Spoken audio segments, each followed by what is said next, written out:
So before we can do something, we must first be something. Be what? Well, be in harmony with something. In harmony with what?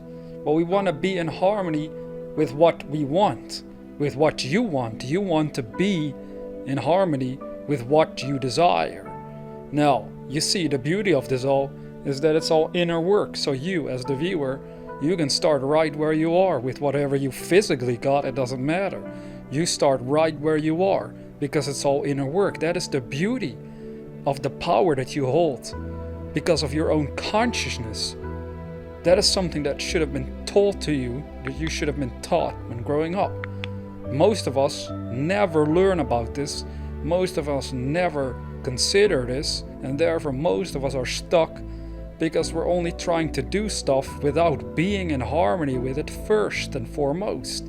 But once you're in harmony with something, then it can freely be expressed with and through you, through the concepts and ideas that you think within your consciousness, through the feelings that you feel within yourself, attracting the inspiration that you need, the motivation, the compulsion to physically act and create on the physical side of life.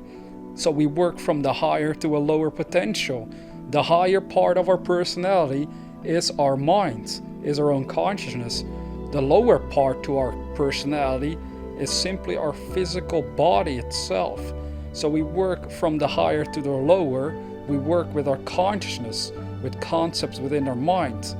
We first must become in harmony with what we want there, and then we can do it. Then we can do something else. Then we're compelled to do things differently on the lower side of life, which is simply the physical side of your life. So very soon we're gonna make a bigger video on this subject, but again in different terms. What we're talking about is catching the mood of our fulfilled desires. Now, in the next video we're going to dive into this, as I said, but again I'll ask it to you, how would you feel if your dream were now a reality? Now you gotta make it clear to yourself what your dream is. Now how would you actually feel? So at first your response might be, well, I would obviously feel great if I now had the wealth that I want, the relationship that I want, the success that I want with my career, whatever it is. You would obviously feel great if you had it now, but we want to go further than that. We don't just want to keep it on the surface like feeling great. We want to ask ourselves, how would I really feel? How would I really act if it was a reality? And then start acting like that person already, because it will start to move into form, you see, over a certain period of time. That's how it works. That is how the law works of your mind. Your emotional state is very, very important.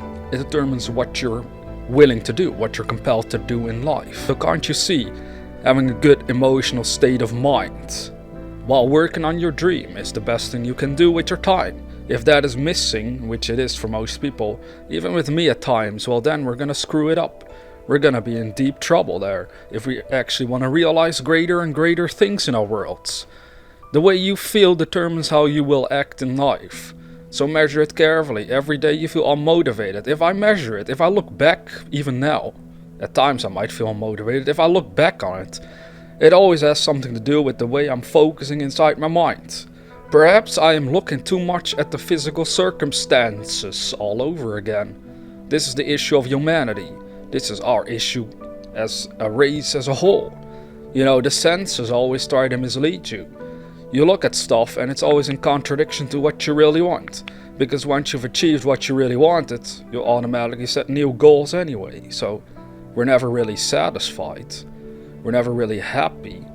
But we do want to invoke those emotional states so it makes it easier for us to keep going and growing towards bigger and better things in spite of what the senses dictate. Because this world is constantly changing around. It's never stable. And how are we gonna involve ourselves in the changing of the world itself? Well, another way of putting that is we're going to have to use our own minds to keep going and growing towards what we want. We're gonna decide on it. Why do we let other people decide on it? Why would society decide on where you can go in life? Yet that is what most people do. They think because of their degree they can only go so far. How far can you really go? Does anybody know the limit of your own consciousness? If you do, well, I would like to talk to that person because that might be very interesting, because so far nobody has ever known any limitations to the mind.